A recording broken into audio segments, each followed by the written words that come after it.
Y hermanos, la ordenanza que el Señor Jesús nos ha dado es que está en Mateo 28, 19 y 20. Dice: por tanto, id y haced discípulos a todas las naciones, bautizándolos en el nombre del Padre y del Hijo y del Espíritu Santo, enseñándoles que guarden todas las cosas que os he mandado. Y he aquí, yo estoy con vosotros todos los días hasta el fin del mundo.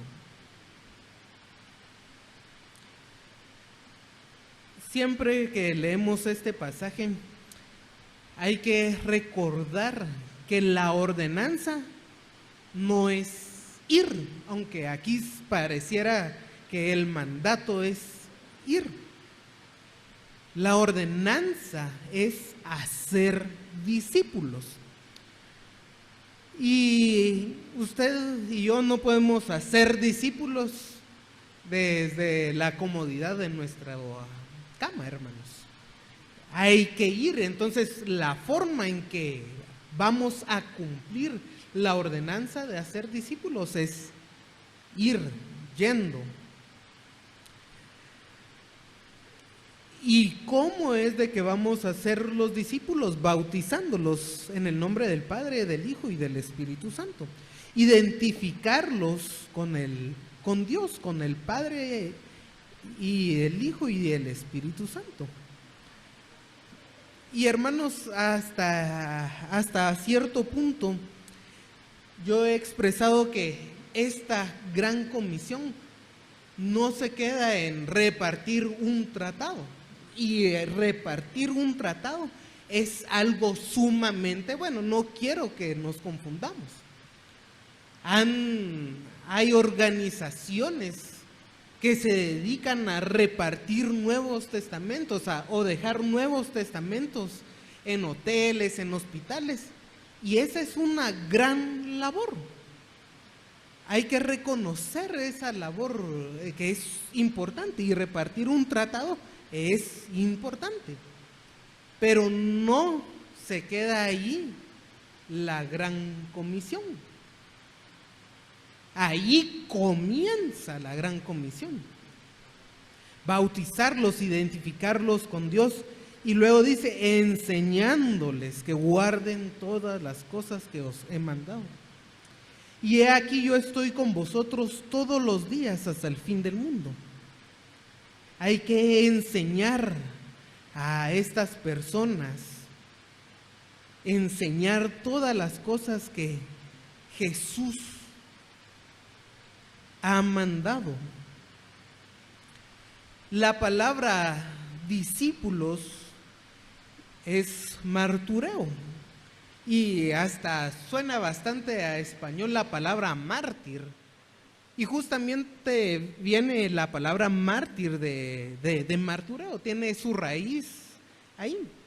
Les digo esto porque el ser discípulo es llegar hasta el martirio. Estar tan seguro que incluso pueda dar su vida por el Señor.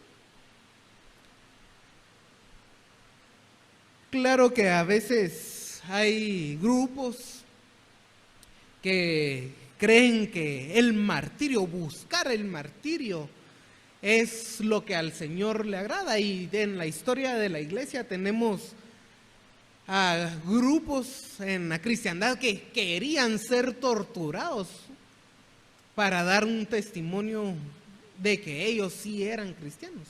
Y eso no nos está hablando las Escrituras.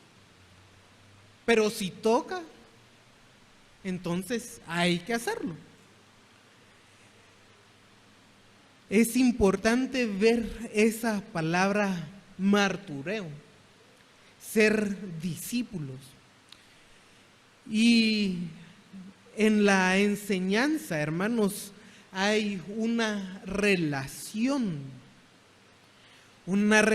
de enseñanza-aprendizaje.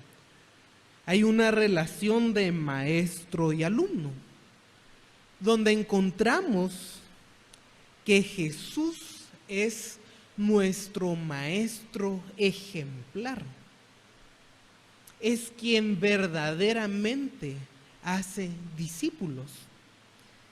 Es a quien tenemos que seguir como parámetro de esa enseñanza. Pero también tenemos nosotros en esa relación el apartado del alumno.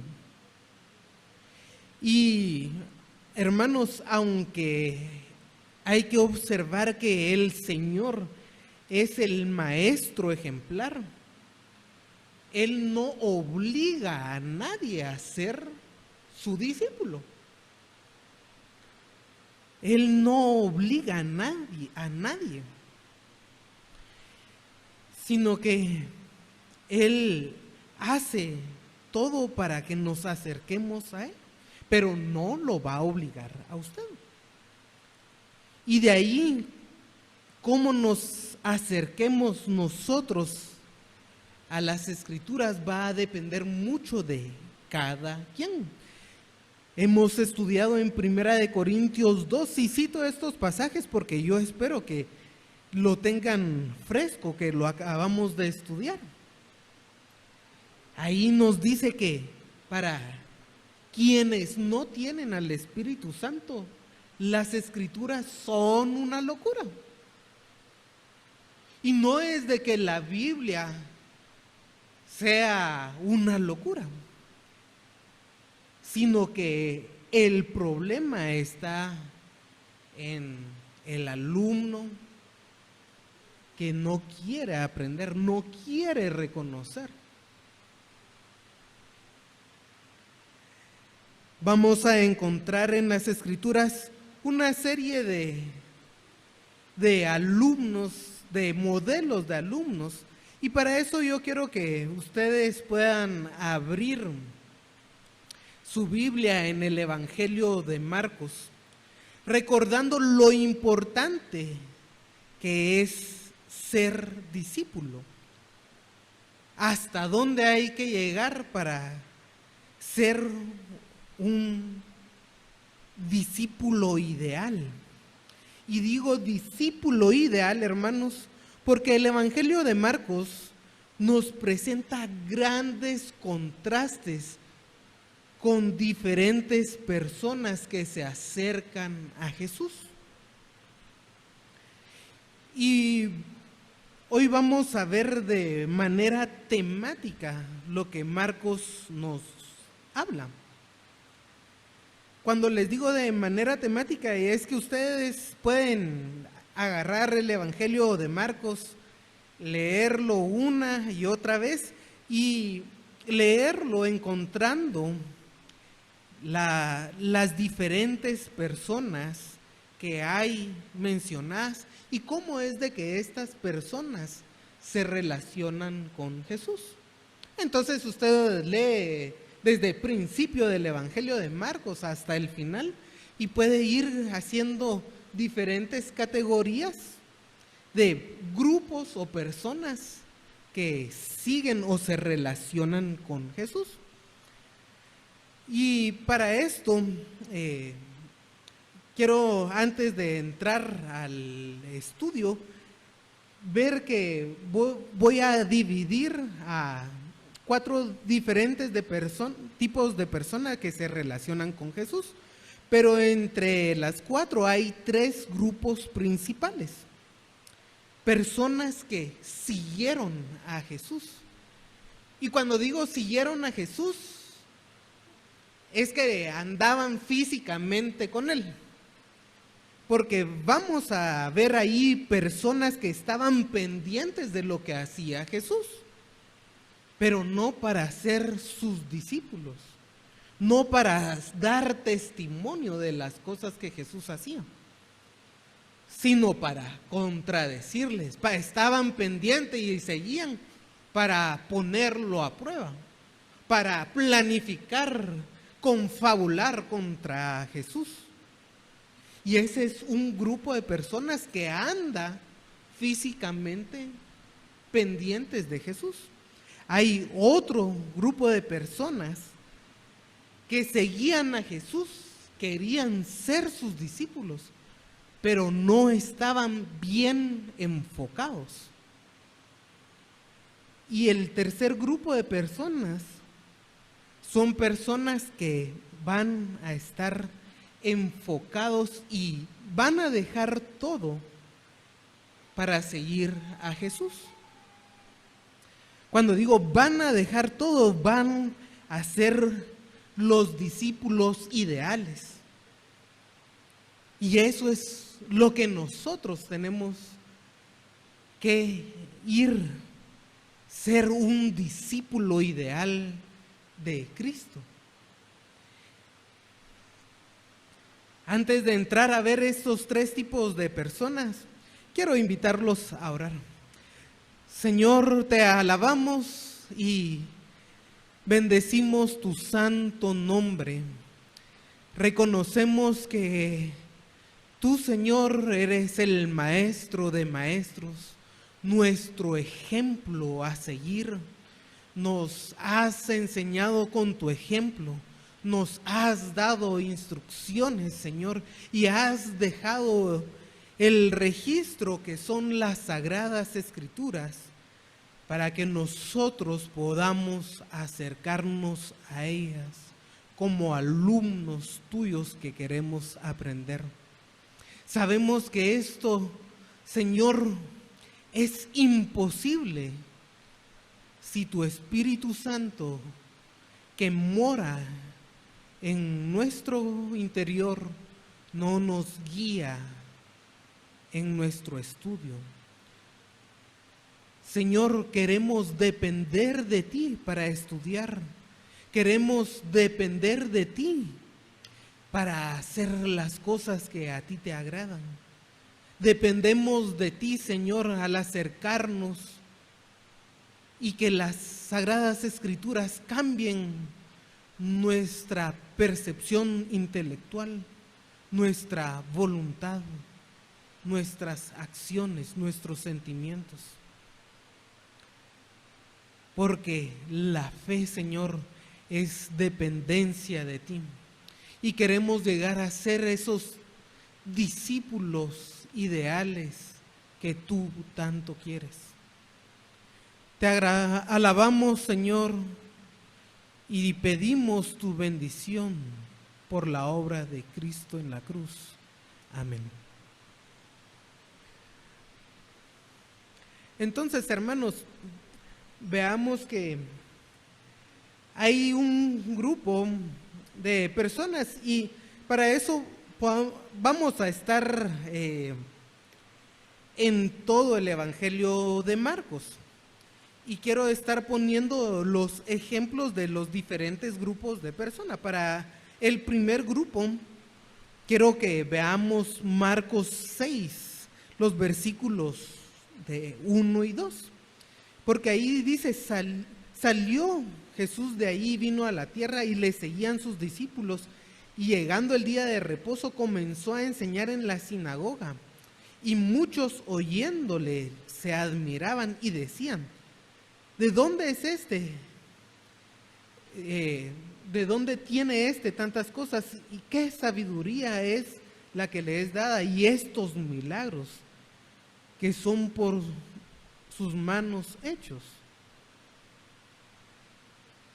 Y tenemos a un grupo de personas que se admiran. El versículo 6 dice que estaban asombrados. Él estaba asombrado de la incredulidad. Aunque ellos se admiraban de la sabiduría de Jesús, el poder de sus milagros, es lo que nos dice el versículo 2, pero eran incrédulos. Jesús se admiraba de la incredulidad de estas personas. Y lo que nos enseña es que sin duda hay una admiración por Jesús por parte de los discípulos, lo vamos a ver más adelante. Pero que alguien admire a Jesús no lo caracteriza como discípulo. Cuando digo que no lo caracteriza, es que no es algo único de los que son discípulos verdaderos de Jesús. Aquí tenemos a personas que se admiraban, pero eran incrédulos. Es un atributo o algo que no distingue a un verdadero discípulo. Hermanos, si usted solo admira a Jesús, las enseñanzas, y ahora hay tantos grupos que ven a Jesús como un gran maestro, no lo miran como el Cristo, el Hijo del Dios viviente, sino como un gran maestro, alguien que fundó una religión que nos vino a enseñar ética. Y esas son personas que estaban siguiendo físicamente a Jesús. Vean que los discípulos, y cuando hablo de estos discípulos, los 12 discípulos, ya terminando este capítulo, el versículo 51, después de que ven a Jesús caminar sobre el mar, dice que y subió a ellos en la barca y calmó el viento, y ellos se asombraban en gran manera y se maravillaban. Ellos también se maravillaban por lo que Jesús hacía. Pero eso no es algo que los separe de alguien que no es un discípulo de Cristo. Espero yo que vean eso, solo maravillarse de las enseñanzas. Cuando vemos a los fariseos en el capítulo 12, versículo 17, encontramos a los fariseos y a los herodianos que se maravillaban también, pero no lo buscaban para algo bueno, no se acercaban con fe. Si ustedes leen ahí en el capítulo 12, vamos a encontrar diferentes grupos que estaban alrededor de Cristo. Y del versículo 13 al 17 eran los fariseos y herodianos, que estaban buscándole para condenar por la cuestión sobre los tributos. Pero después de que Jesús le contesta, se maravillaron de él. Así termina la respuesta de Jesús. Y luego los saduceos, otro grupo, que están del versículo 18 al 27. Ellos buscaban a Jesús no por fe, sino para tentarle también. Ellos eran un grupo que ignoraban las Escrituras y por eso no creían en la resurrección. Pero están buscando a Jesús no para algo bueno, es solo para tentación, para ponerlo a prueba.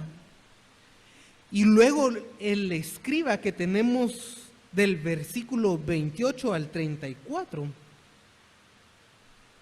que lo había oído disputar y sabía que les había respondido bien, le preguntó: ¿cuál es el primer mandamiento de todos?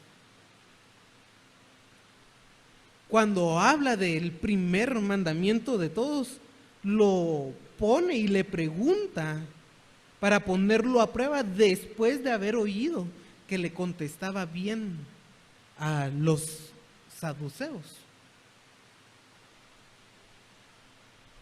Pero después de esto, leemos en el versículo 34 que ya ninguno de esos grupos osaba preguntarle, se atrevía a preguntarle.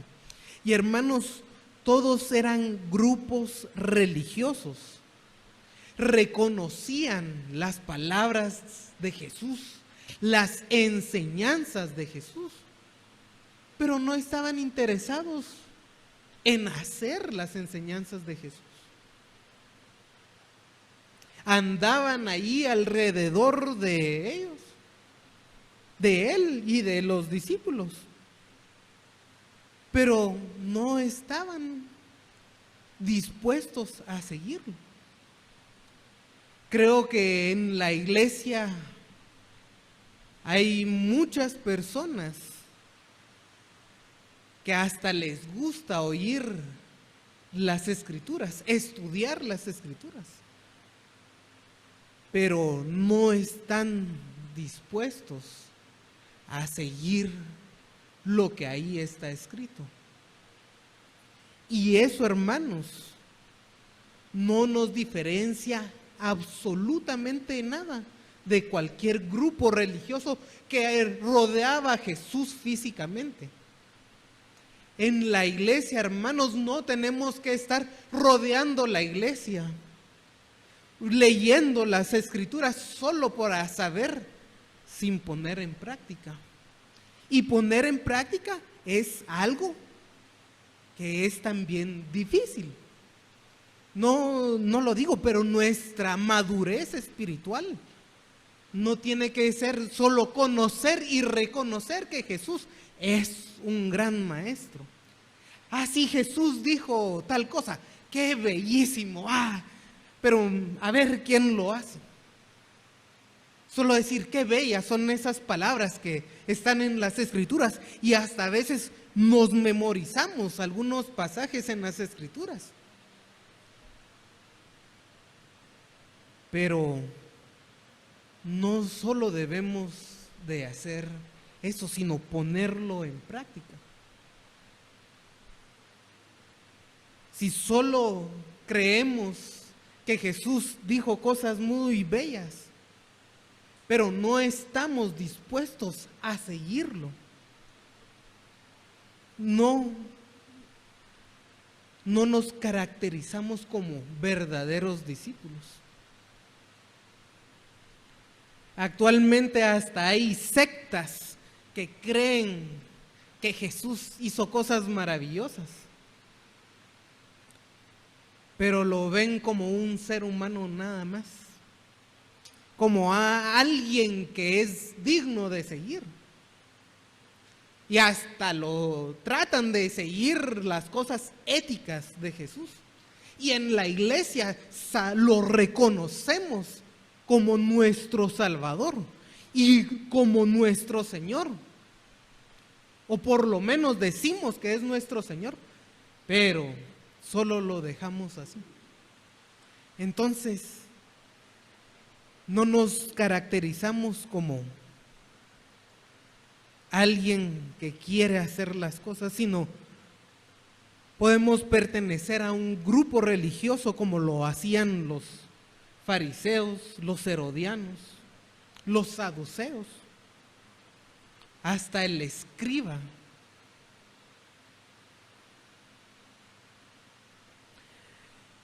Y quiero que regresemos al capítulo 3. Ahí Jesús entró a una sinagoga y había un hombre ahí que tenía la mano seca y le acechaban para ver si el día de reposo le sanaría, a fin de poder acusarle. Vean, lo acechaban. Entonces dijo al hombre que tenía la mano seca: levántate y ponte en medio. Y les dijo: ¿es lícito en todos los días de reposo hacer bien o hacer mal? ¿Salvar la vida o quitarla? Pero ellos callaban. Entonces, mirándolos alrededor con enojo, se entristeció por la dureza de sus corazones, y dijo al hombre: extiende tu mano. Y la mano fue restaurada, y salidos los fariseos tomaron consejo con los herodianos contra él para destruirle. Estaban alrededor de Jesús, pero lo que admira o lo que ve Jesús es la dureza de los corazones. Tener un corazón duro, hermanos, es ser obstinado, estar endurecido, ser terco. Ezequiel 11, 19 y 21, se los leo. Les daré un corazón y un espíritu nuevo y pondré dentro de ellos y quitaré el corazón de piedra de en medio de su carne y les daré un corazón de carne para que anden en mis ordenanzas y guarden mis decretos y los cumplan y me sean pueblo y yo sea a ellos por Dios. Mas aquellos cuyo corazón anda tras el deseo de sus idolatrías y sus abominaciones, yo traigo el camino sobre sus propias cabezas, dice Jehová el Señor. ¿Qué es lo que nos enseña Ezequiel? Que hay pueblo que tiene dureza de corazón, pero cuando el Señor da un corazón de carne, es para andar en sus ordenanzas y que guarden mis decretos y los cumplan. Pero aquí tenemos a estos grupos que no eran discípulos, no eran creyentes, con algo que no es característico, sino que es un atributo, una cualidad, que es la dureza del corazón. Y les digo que no es característico porque hay discípulos que también tienen el corazón endurecido.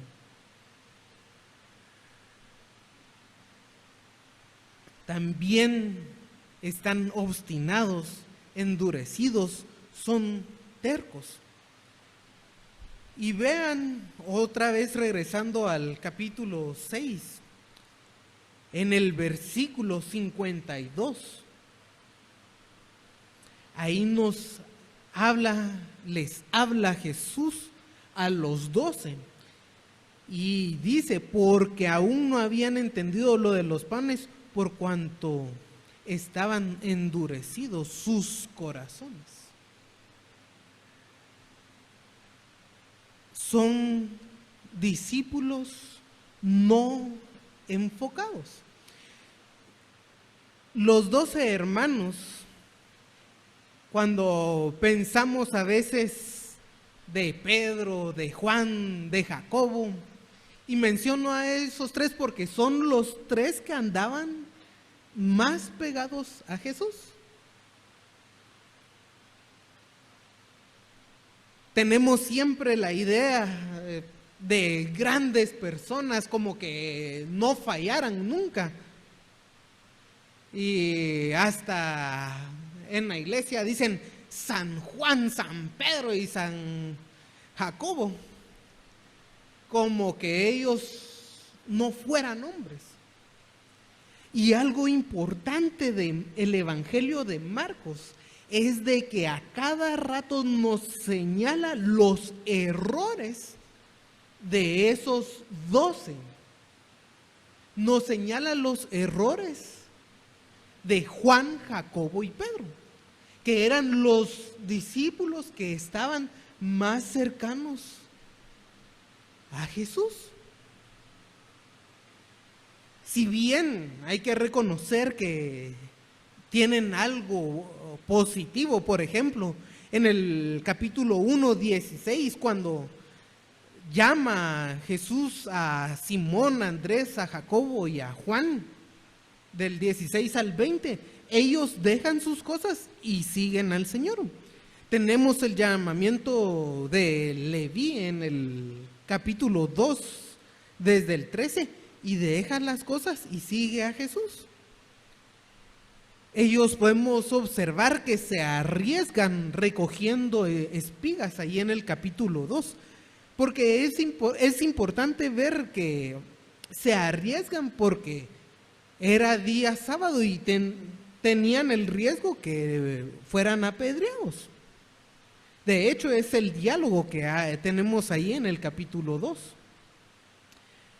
Y otros hermanos, los otros que los llama en el capítulo 3, desde el 13 al 19, los 12 oían a Jesús, directamente oían a Jesús, lo seguían en su ministerio. Después de hablar la parábola del sembrador, comienza a hablar en parábolas Jesús. Y lo que nos dice Marcos capítulo 4, 33 y 34, es que con muchas parábolas como estas les hablaba la palabra, conforme lo que podían oír, y sin parábolas no les hablaba, aunque a sus discípulos, a esos 12 en particular, les declaraba todo.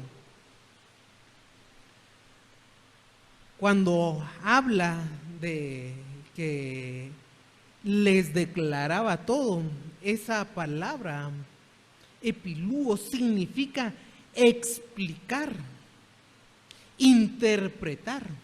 Tiene la idea de resolver lo que estaba en parábola. Jesús les explicaba, se las interpretaba, resolvía dudas ahí. Hermanos, qué dicha la de los 12. Qué ventaja tenían esos 12. También qué responsabilidad tenían esos 12. Y aún así,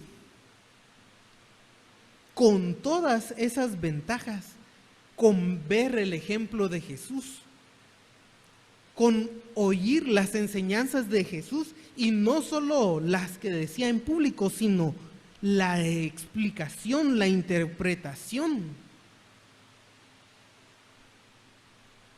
Lo que nos presenta Marcos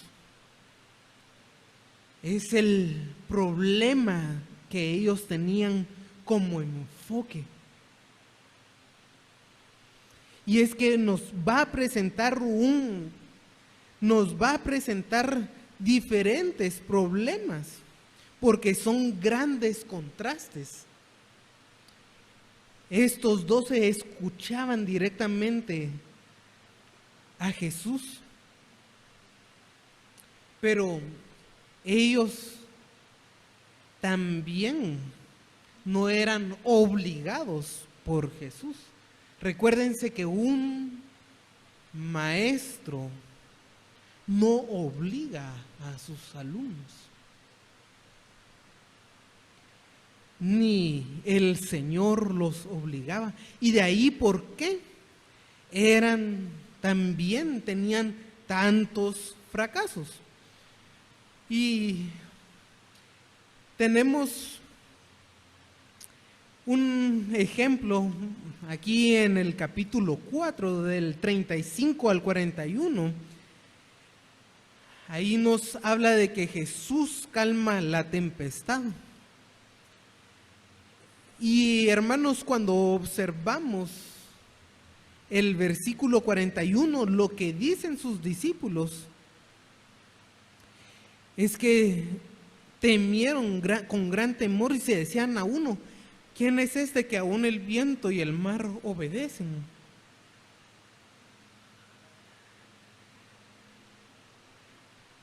Tenían gran temor de ver lo milagroso de Jesús.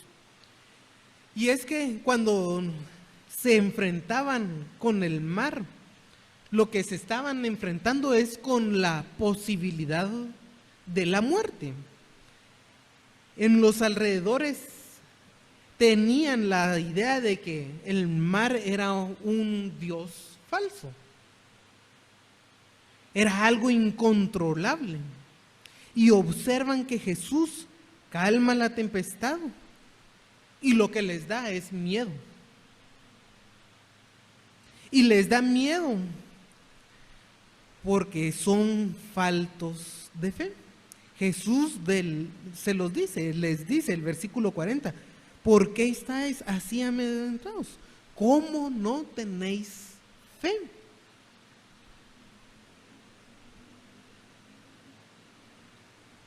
No tienen fe.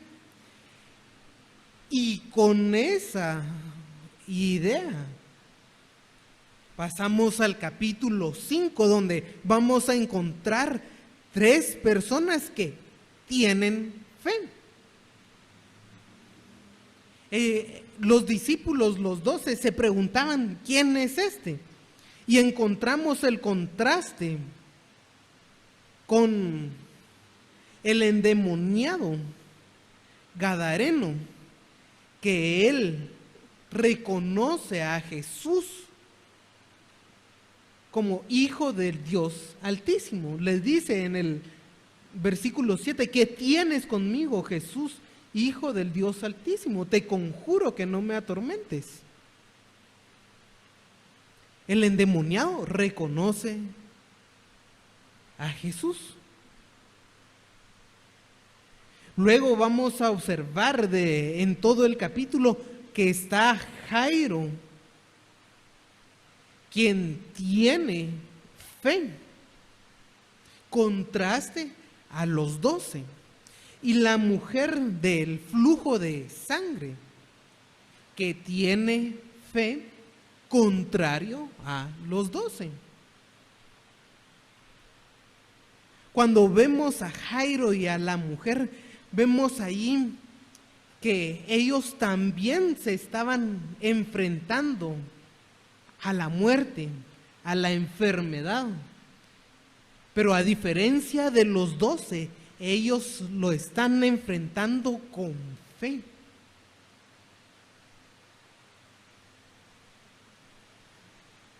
Cuando vemos al endemoniado, ahí él dice, termina el pasaje, al entrar la barca, versículo 18, el que estaba endemoniado le rogaba que dejase ir con él, quería seguir a Jesús, mas Jesús no se lo permitió, sino que le dijo, vete a tu casa con los tuyos y cuéntales las cosas que el Señor te ha hecho contigo y cómo ha tenido misericordia de ti.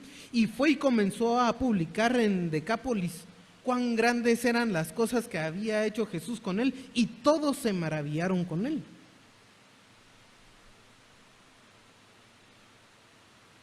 La mujer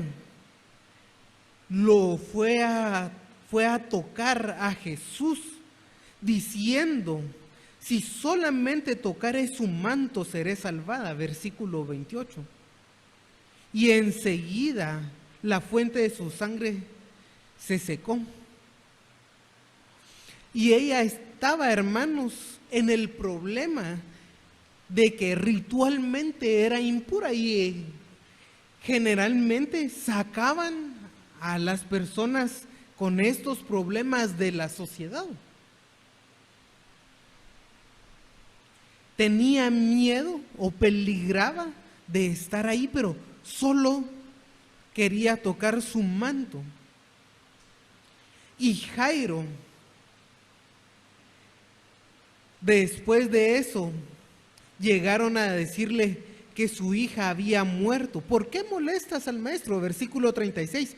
Pero Jesús, luego que oyó lo que decía, le dijo al principal de la sinagoga, no temas, cree solamente. Y permitió que nadie le siguiese sino Pedro, Jacobo y Juan, su hermano. Tenemos grandes contrastes en los versículos, en las personas. Aunque estaban físicamente, oían a Jesús y les explicaba, siempre buscaban otras cosas. Y aquí, hermanos, vamos a observar un pasaje que es sumamente importante en Marcos, que está en Marcos 8. Y es un pasaje que es un hecho real, pero también tiene un significado simbólico. Es en el 8:22, el ciego en Betsaida. Luego vino a Betsaida y le trajeron a un ciego y le rogaron que le tocase. Entonces, tomando la mano del ciego, le sacó fuera de la aldea y escupiendo en sus ojos, le puso las manos encima y le preguntó si veía algo. Y él mirando dijo: veo los hombres como árboles, pero veo los que andan. Luego puso otra vez sus manos sobre los ojos y le hizo que mirase, y fue restablecido y vio de lejos claramente a todos. Y lo envió a su casa diciendo: no entres en la aldea ni digas a nadie en la aldea. ¿Por qué es este pasaje importante? Y creo yo que es importante juntamente con la parábola del sembrador. Tenemos a un ciego que en primera instancia ve únicamente a los hombres como árboles, es decir, no está enfocando bien su vista. Y ya en una segunda instancia mira claramente. Ahora, hermanos, cuando vemos este pasaje, tenemos que observar que no es de que Jesús no tuviera el poder para curarlo de primas a primeras, sino que está dando una enseñanza. De primero no ve claramente, como muchos de los discípulos que él tiene. Ven, aunque no claramente. Pero el discípulo ideal es aquel que ve claramente. E inmediatamente tenemos la confesión de Pedro. ¿Quién dice los hombres que soy yo? Algunos respondieron: Juan el Bautista, otros Elías. Pero les dice: ¿y vosotros quién decís que soy yo? Pedro le dijo: tú eres el Cristo. Pero les mandó que no dijesen esto de él a ninguno. Tenemos la confesión de Pedro, y inmediatamente de la confesión del 31 al 33 tenemos un reproche a Pedro: quítate de mí, Satanás, porque no pones la mira en las cosas de Dios, sino en las cosas de los hombres. No pones la mira en las cosas de Dios, sino en las cosas de los hombres. No está enfocado. Y encontramos que hay discípulos que siguen a Jesús, pero no están enfocados.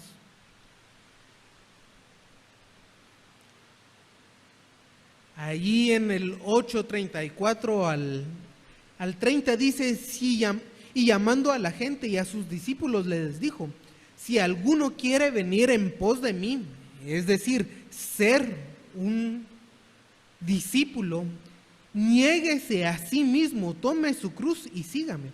Porque todo aquel que quiera salvar su vida la perderá, y todo aquel que pierda su vida por mi causa y del evangelio la salvará. Porque ¿qué aprovechará al hombre si ganase todo el mundo y perdiere su alma? ¿O qué recompensa dará el hombre por su alma? Porque el que quiere avergonzarse de mí, de mis palabras en esta generación adúltera y pecadora, el Hijo del Hombre se avergonzará también de él cuando venga en la gloria de su Padre con los santos ángeles. un verdadero discípulo, dice, niéguese a sí mismo y tome su cruz y sígame. Es importante ver eso de seguir a Jesús, hermanos. Negarse a sí mismo y tomar la cruz. Ver a Jesús. Poner las cosas en vista a Dios y no en las cosas terrenales. Si seguimos viendo panorámicamente el Evangelio de Marcos, en el 9 vamos a comenzar teniendo la transfiguración, donde otra vez estaban los discípulos más cercanos a Jesús. Y Jesús anuncia su muerte y ellos tienen miedo. Pero después de esto, la preocupación de los discípulos que le seguían era quién era el mayor. Seguían, iban en el camino. Dice el versículo 33, y llegando a Capernaum del capítulo 9, cuando estuvo en la casa les preguntó, ¿qué disputáis entre vosotros en el camino? Seguían a Jesús, mas ellos callaron porque en el camino iban disputando entre sí quién había de ser el mayor. Y el enfoque o el no ver claramente es que ellos no estaban buscando la mayor gloria a Dios, sino quién era mayor en el reino terrenal. Estaban buscando, viendo las cosas en este mundo. Y hay una enseñanza de Cristo: si alguno quiere ser el primero, será el postrero y el servidor de todos. Porque esa no es la idea natural del ser humano, que el mayor sea el servidor de todos. Y no es lo que los 12 se estaban preguntando: ¿cómo voy a servir yo más a mis hermanos? Sino cómo voy yo a mandar a mis hermanos. Esa mentalidad la tiene el joven rico ahí en el capítulo 10. El joven rico, del 17 al 31 está la historia. Y la forma en ustedes saben que él llega y le dice: ¿cómo entrarán al reino? Y el Señor dice que anda, vende todo lo que tienes, dalo a los pobres y tendrás tesoro en el cielo. Ven, sigue tomando tu cruz. Lo está llamando a ser un discípulo. Y la idea de los 12 es: pero afligido por esta palabra se fue triste. Y lo que dice Jesús: difícilmente entrarán en el reino de Dios los que tienen riquezas. Y los discípulos, los 12, se asombraban de las palabras, pero Jesús respondiendo volvió a decirles: cuán difícil es entrar en el reino de Dios a los que confían en las riquezas, porque andan poniendo la vista en las cosas de este mundo.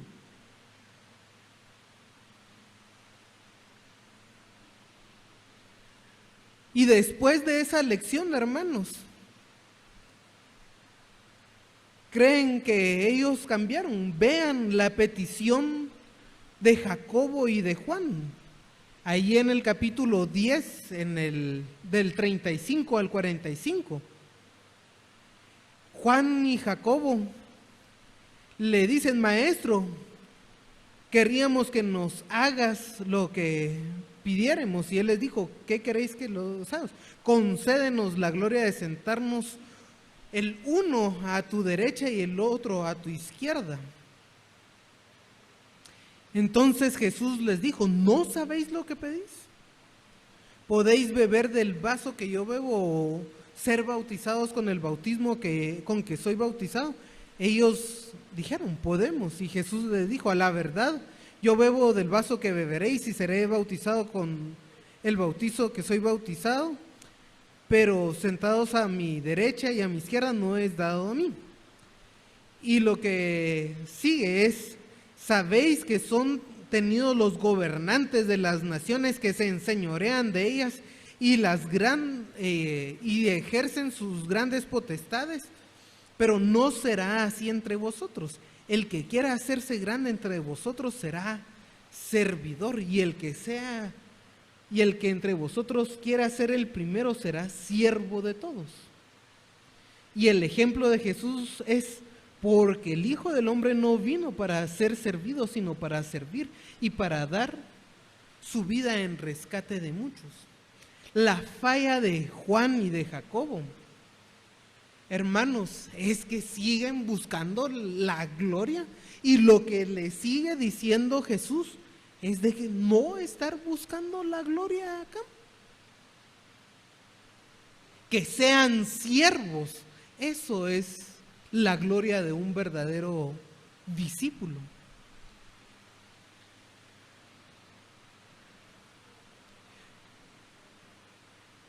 El discípulo ideal termina con el camino de Jesús a Jerusalén.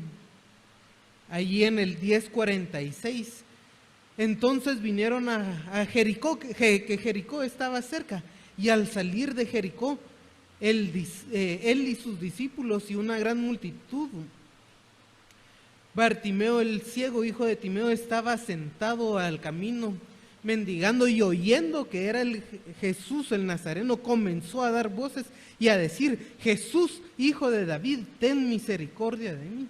Y muchos le reprendían para que se callase, pero él clamaba mucho más, Hijo de David, ten misericordia de mí. Entonces, deteniendo la mano, mandó a llamarle, y le llamaron al ciego, diciéndole, ten confianza, levántate, te llama. Entonces, arrojando su capa, se levantó y vino a Jesús. Y respondiendo Jesús le dijo, ¿qué quieres que te haga? Y el ciego dijo, Maestro, que recobre la vista. Y Jesús le dijo, vete, tu fe te ha salvado. Y enseguida recobró la vista y seguía a Jesús en el camino. Ahí termina la idea del camino. Comienza con un ciego que enfoca poco a poco, y con Bartimeo que recobra la vista.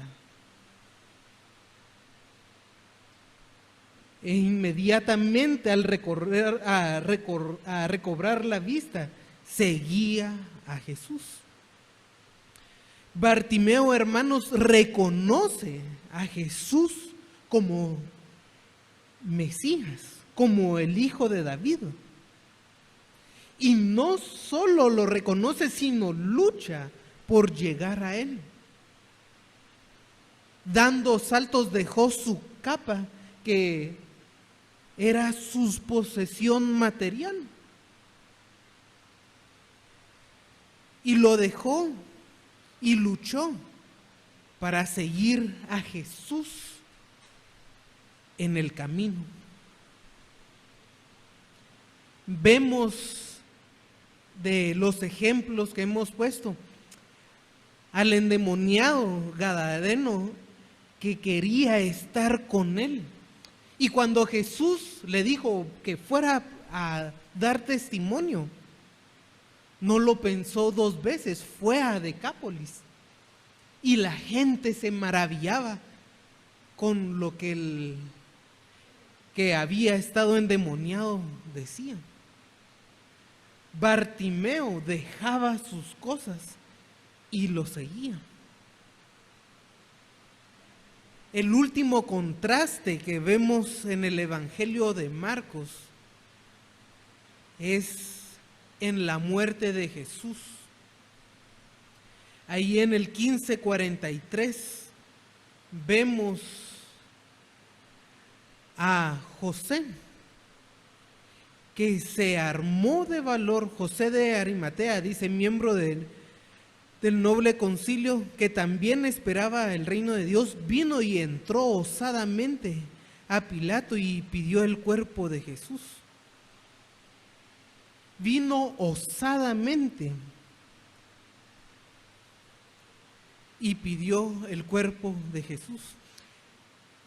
Él no tenía miedo, tampoco era temerario, no tenía miedo. Fue a pedir el cuerpo de Jesús.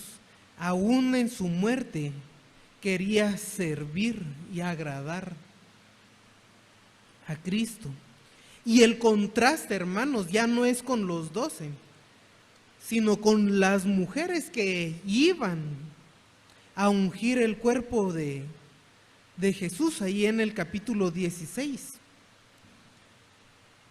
Y cuando entraron en el sepulcro, vieron a un joven sentado al lado derecho y cubierto de una larga ropa, y se espantaron.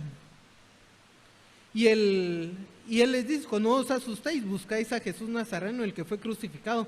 Ha resucitado, no está aquí, mirad el lugar donde le pusieron. Pero id y decid a sus discípulos y a Pedro, el que iba delante de vosotros a Galilea, allí le veréis como os dijo. Y ellas se fueron huyendo del sepulcro, porque les había dado temor y espanto. Ni decían nada a nadie, porque tenían miedo. Ese es el último contraste que nos presenta el Evangelio de Marcos. José, quien entra osadamente. Los 12 que fallaban constantemente. Hermanos, tanto las mujeres como los 12 eran creyentes, eran discípulos de Jesús. Eso que no nos entre la duda. Pero el contraste que tenemos en Marcos es de que aún ellos que andaban muy cercanos fallaron, y nos presentan a otros como los discípulos ideales. Nosotros, hermanos, no tenemos que estar desenfocados. Nosotros tenemos que estar bien enfocados, no percibiendo sombras, sino enfocados en Cristo. Y lo que vemos de todos estos ejemplos, primero es de que Jesús era el maestro ejemplar y nosotros lo tenemos a Él, y las escrituras que nos dan certeza, hermanos. Pero ¿cómo es de que nosotros somos discípulos? ¿Cómo es de que somos alumnos?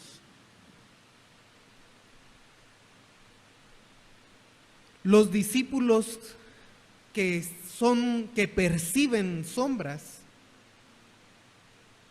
se admiraban de las cosas que Jesús hacía, se admiraban de las cosas que Jesús decía. Lo conocen, pero aún así son faltos de fe. Buscaban las cosas terrenales, la gloria bajo los conceptos mundanos. Mientras los discípulos que se enfocaban no solo lo conocen, sino reconocen a Jesús. Dejan todo lo material para seguirlo a Él. Y no estoy diciendo que usted vaya y venda todas sus cosas y se lo dé a los pobres si tienen necesidad, pero no ponga su corazón en ello. Ese fue el problema del joven rico, que tenía su corazón puesto en esas cosas. Eso fue el problema de Jacobo y de Juan, que querían tener la gloria dirigiendo, no sirviendo. Quienes perciben las sombras y van detrás de Jesús dependen de su fe. Pero quienes están enfocados, la fe los hace dependientes en extremo. No quieren conseguir las cosas por sí mismos, aunque trabajen. Vemos a José de Arimatea, que fue a pedir el cuerpo, pero son dependientes en extremo, no son independientes. Quienes perciben sombras tienen miedo. Y hermanos, quienes son enfocados o ver el discípulo ideal, son osados como José de Arimatea. Y el hecho de ser osado no significa ser temerario.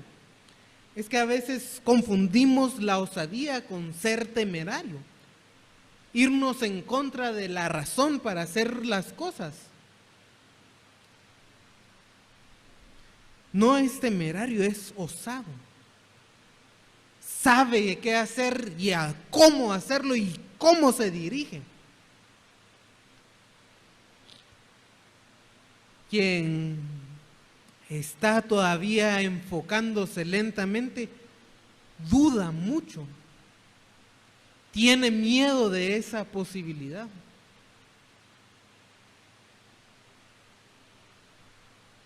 La cristiandad, ser un discípulo ideal de Cristo, hermanos, comienza con el conocimiento de Jesús.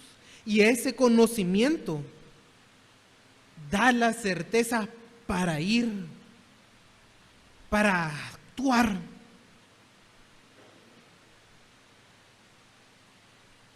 El Señor nos ha dejado la revelación, pero no lo va a obligar a usted a que usted se ponga a estudiarla. Pero si usted quiere ser un discípulo ideal, estudie, no se quede viendo sombras. Y eso lo va a llevar a actuar con certeza. Señor, te adoramos, pedimos tu bendición, Señor. Te agradecemos el ejemplo que nos das en las Sagradas Escrituras. Señor, queremos ser esos discípulos que te ven, que te siguen, que no interponen cualquier cosa para seguirte a ti, Señor.